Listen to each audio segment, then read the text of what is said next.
Bueno, buenos días. Hoy vamos a hablar sobre una sesión de dermatoanatomopatológica. El doctor Baez, facultativo de Anatomía Patológica en el Hospital Puerta del Mar, y yo, la doctora Viedma, R2 de Dermatología en el mismo hospital. Presentamos un caso que es un varón de 68 años que comienza con lesiones cutáneas de 10 años de evolución.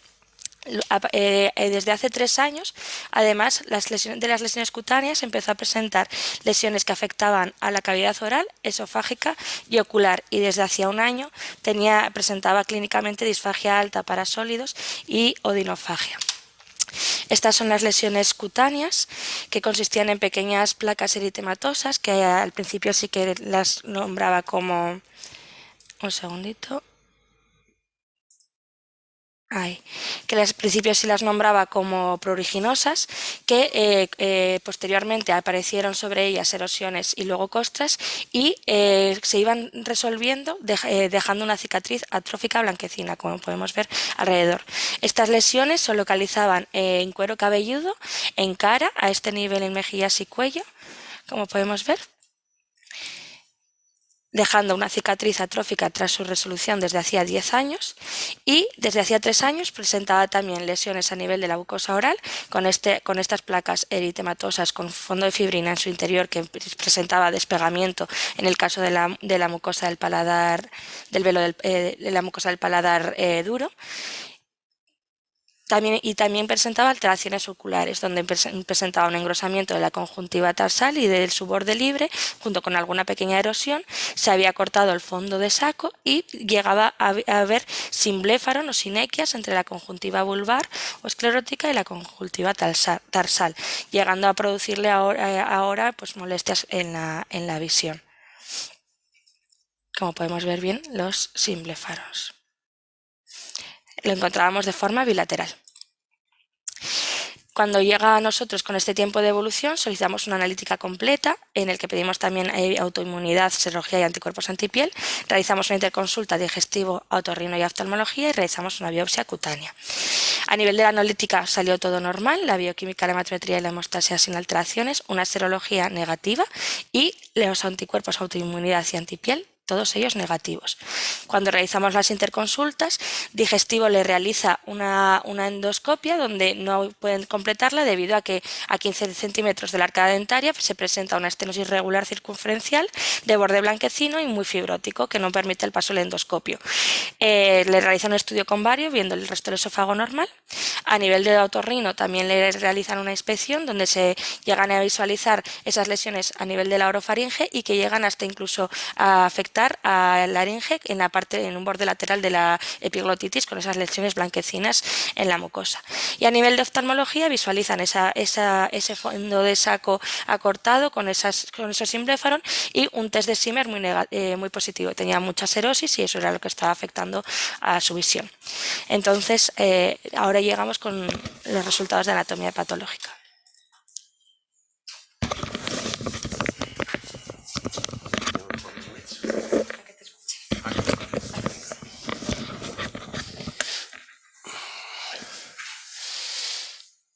Bueno, la biopsia que nos manda es sobre un varón de 67 años. ¿Dónde se da aquí para darle a...? Ah, vale. Ah, bueno, aquí, ¿no? Aquí, mira. Ahí, eso es. Perfecto. Vale. De un varón de 67 años con lesiones erosivas en cuero cabelludo de larga evolución.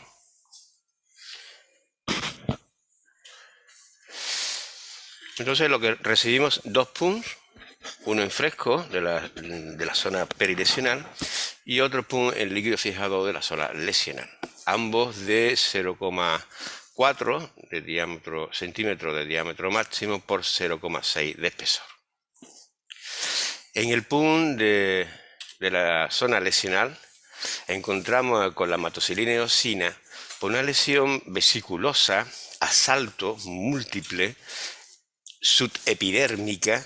Como podéis ver, están ahí las flechas señalando estas zonas de clivaje. Se ve bien, ¿no? Son 3 las que hemos encontrado aquí. Y luego un infiltrado inflamatorio predominantemente mononuclear, constituido principalmente por linfocitos y también histocitos, muy pocas plasmáticas, y yo no encontré ningún neutrófilo ni tampoco encontré ningún eosinófilo. No sé si había neutrófilo o no, porque en algunas áreas había como artefactos. Había artefactos y me costaba mucho trabajo ver si efectivamente eran neutrófilos o no. Y luego otra cosa que también me llamó la atención es que este infiltrado estaba acompañado por una fibrosis del dermis. Luego folículos muy atróficos, no vi pelos ninguno.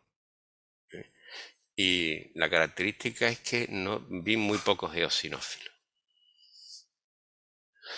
En el PUN en fresco, pues estos fueron este es el cuadro microscópico con la hematocilina, apenas aquí no hay lesión ninguna, simplemente un infiltrado perivascular superficial, y con la inmunofluorescencia directa vimos que había depósitos lineales en membrana basal de IgG y depósitos lineales en membrana basal de C3, de complemento. Aquí la IgA fue negativa.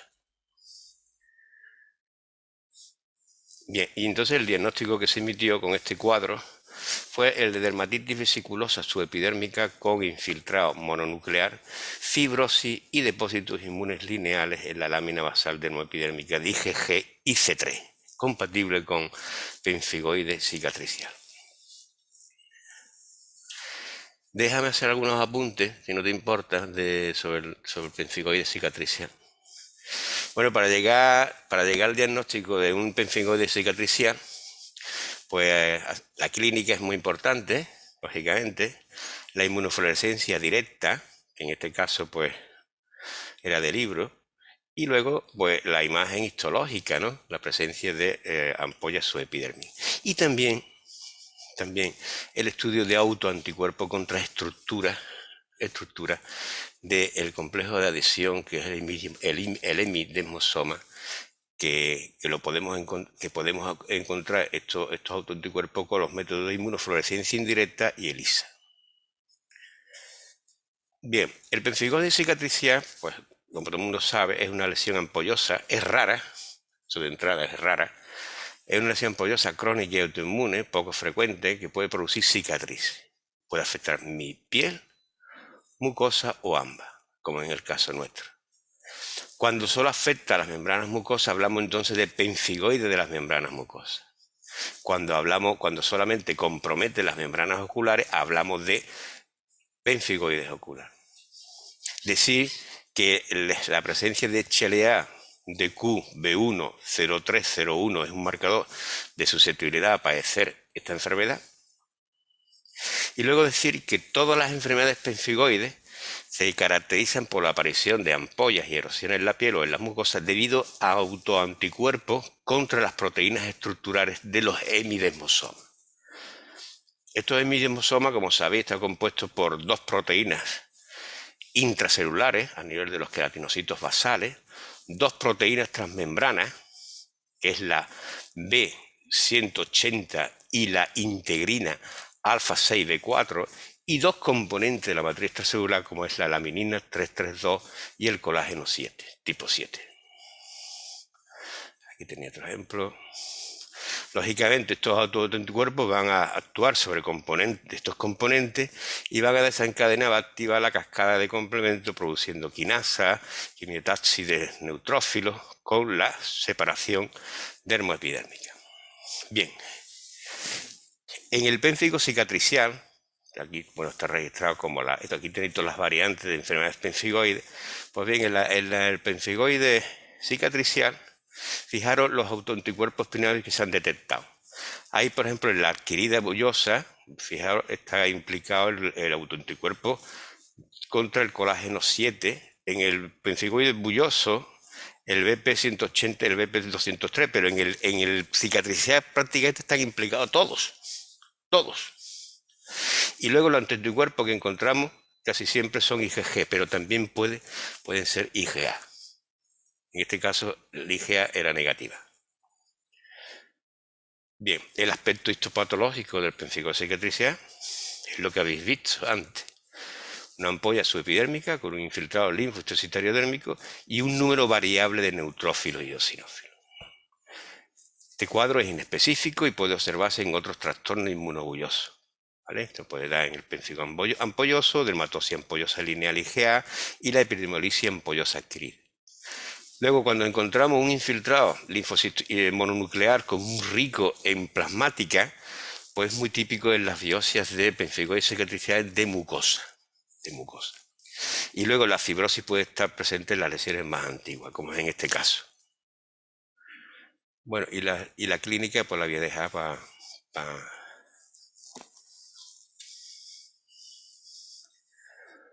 Esto aquí de aquí. Ay.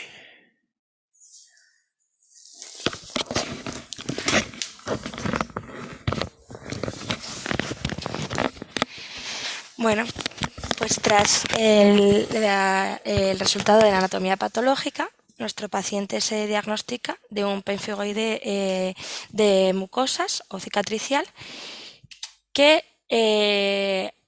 clínicamente, digamos que viendo su evolución, se podría haber diagnosticado inicialmente de un pemphigoide de Brustin-Perry, que ahora veremos que los tratados dermatológicos clínicos lo ponen como una variante especial del pemphigoide de membranas mucosas cicatricial.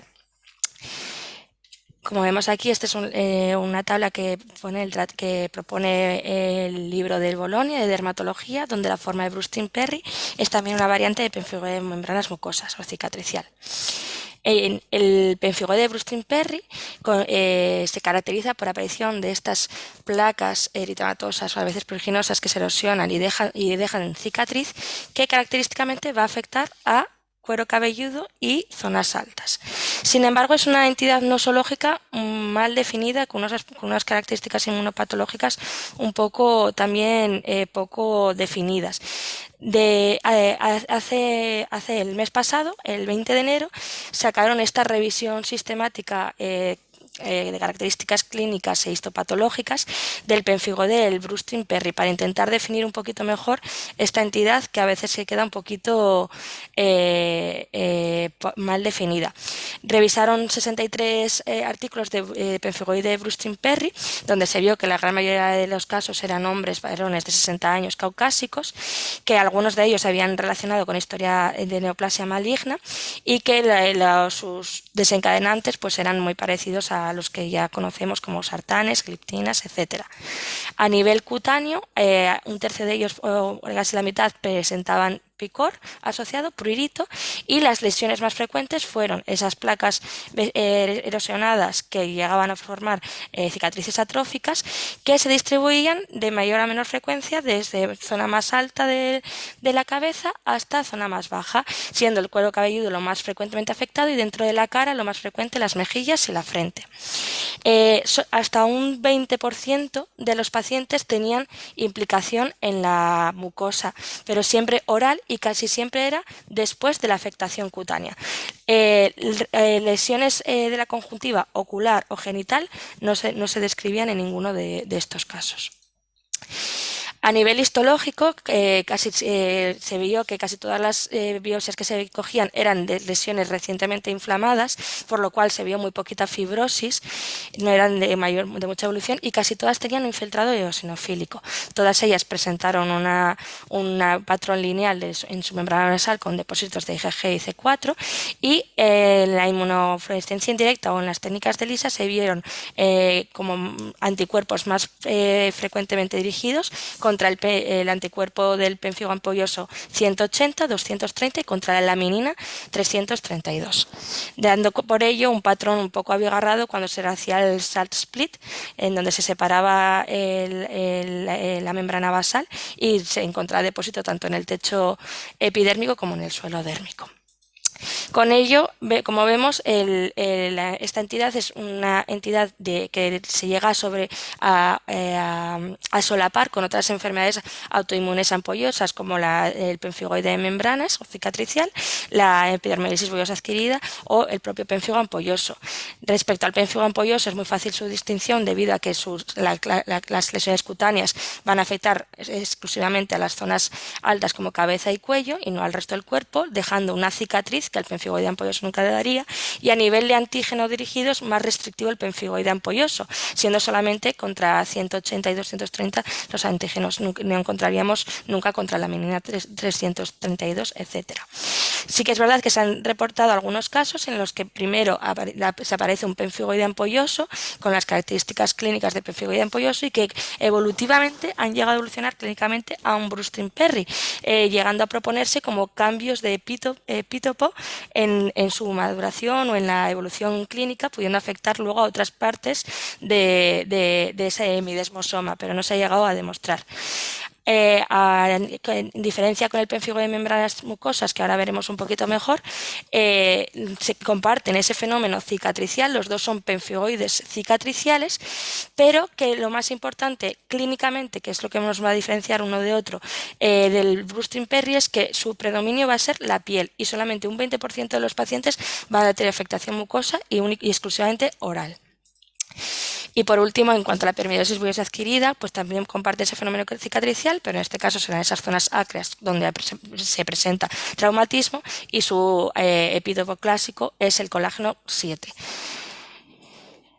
A nivel del tratamiento, esta revisión sistemática no se metía mucho, explicaba que casi todos habían recibido corticoides orales y con algún otro inmunomodulador o inmunosupresor, siendo el más frecuente las tetraciclinas y la dapsona, y algún caso bastante excepcional con dupilumab, como este que está de hace 4 meses, de octubre del 2021, que consistía en un Brustrin-Perry que no había conseguido remitir con los inmunosupresores clásicos y había ido bien con dupilumab. Sin embargo, no encontrábamos ninguno que se hubiese tratado ni con ciclofosfamida, ni con rituximab, ni nada, porque no llega a tener una gran afectación. Y concluían con que es una entidad nosológica que afecta a cabeza y cuello, que produce cicatriz y que puede tener lesiones en mucosa oral no predominantes, con sus anticuerpos más frecuentes el antígeno contra el pemfigoide ampolloso 180 y 230.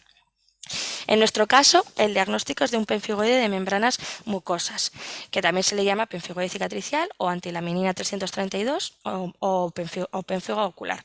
Los puntos claves que ya los hemos visto de esta enfermedad autoinmunitaria ampollosa es que encontramos un trastorno ampolloso subepitelial crónico que va a afectar a las mucosas formando cicatrices. A nivel de anticuerpos, a veces es un poco difícil de encontrar a nivel sérico inmunofluorescencia indirecta, solamente en un 20-30% de los pacientes se llegan a conseguir diagnosticar. En nuestro caso, por ejemplo, salía negativo y, como hemos visto, los antígenos contra los que van dirigidos van a ser el antígeno 180 del pemfigoide ampolloso, muy raramente se verá el 230, casi siempre va a ser 180, el de 230 es bastante anecdótico, contra la minina 332 y contra la subunidad beta 4 de las integrinas. De hecho, cuando se ha intentado analizar un poco estos pemfigoides cicatriciales o pemfigoides de las mucosas según el antígeno dirigido, se ha visto que aquellos que tienen contra la minina 332, que se ven entre un 18 y un 30%, no van a tener una correlación clínica clara, va a tener esa afectación en mucosas y menos frecuente en piel. La subunidad beta 4 integrina va a dar, si se da de forma pura, vamos a tener un pemfigoide de mucosas con exclusiva afectación ocular, y en el caso de anticuerpos anti-pemfigoide ampolloso de 180 es el caso típico y lo que más extenso y frecuentemente encontramos, que es afectación de piel y mucosas. Curiosamente, en los pemfigoides ampollosos, pemfigoides de mucosas, a diferencia del ampolloso, están afectadas esas partes extracelulares del hemidesmosoma, en sus fibras de anclaje, incluso en la parte del antígeno contra el pemfigoide ampolloso se va a afectar su porción C terminal distal. Luego también existe otro grupo heterogéneo con su afectación mucosa que no está clara su patogenia clara. Viendo esto, lo que podemos decir realmente es que el pemfigoide de membranas mucosas o el pemfigoide cicatricial lo que recoge en realidad es un amplio espectro de enfermedades en los que se van a unir característicamente por su principal afectación a mucosas, ¿vale? Y que en algunos casos, con menor frecuencia, también va a afectar a la piel. Eso va a ser lo más importante que de las entidades que recoge el pemfigoide de las membranas mucosas. Cuando afecta a la conjuntiva ocular puede ser devastador, produciendo ceguera, y es importante su diagnóstico inmunopatológico, inmunosencia e inmunoquímica. La mucosa más frecuentemente afectada es la oral, donde podemos tener afectación en encías y en paladar duro. Por ejemplo, aquí tenemos una gingivitis descamativa con estas lesiones eritematosas y periodontales que incluso pueden llegar con la cicatrización a perder sus piezas dentales. A nivel del paladar duro es donde más se puede llegar a ver ese despegamiento con esa ampolla o vesícula de la mucosa, como vemos aquí. Llega a ser cicatricial, incluso pudiendo encontrarse sinequias entre úvula, paladar o las amígdalas palatinas.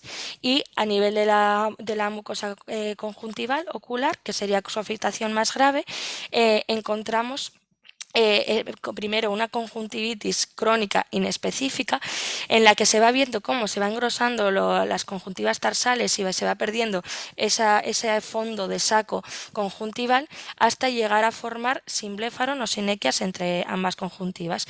Sobre todo lo que va a producirle es una importante sequedad debido a la cicatrización del conducto lagrimal, que junto con el entropión que produce y la triquiasis con las pestañas metidas hacia adentro puede producir úlceras corneales y con ello llegar a la ceguera.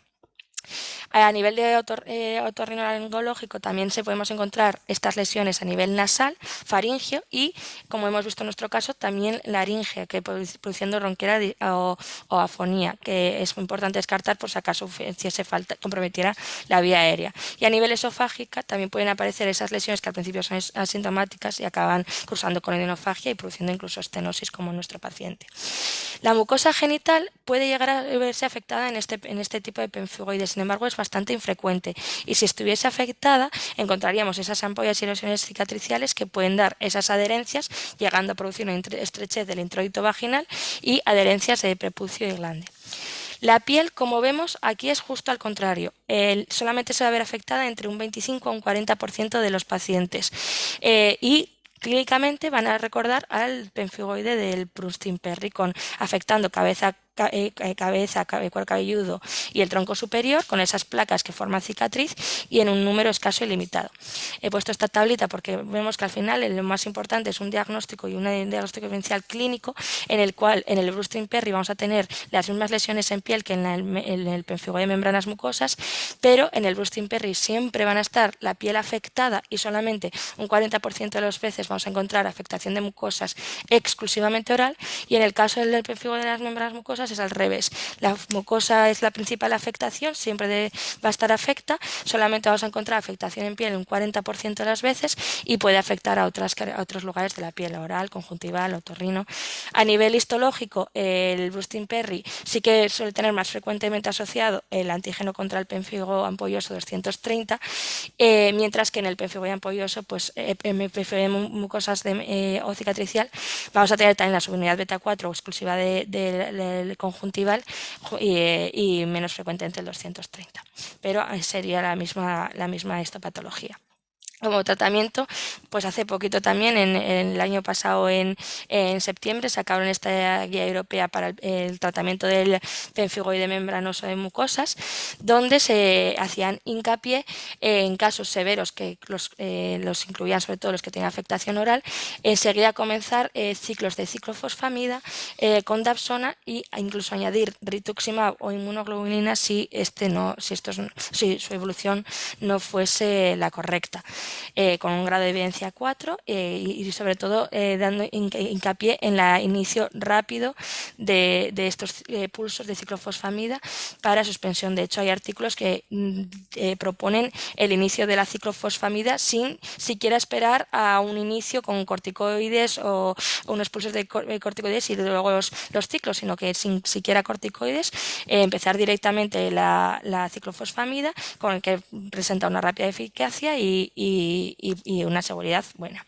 Entonces, volviendo a nuestro caso, Ya tenemos, con el diagnóstico se realizó un estudio exhaustivo de neoplasias malignas que se descartó y con el diagnóstico inicial que tuvimos desde hacía 10 años con esas lesiones exclusivamente cutáneas y no orales, se había empezado tratamiento con corticoide de micofenolato que no había ido bien y que había progresado, como vemos ahora, con esta afectación de mucosas, llegando a ahora, en este punto, a diagnosticarse un pemfigoide de membrana de mucosas grave con afectación ocular, oral, esofagia y laringia y habiéndose tratado con pulsos de una inducción de inmunoglobulinas, ciclofosfamida y dapsona.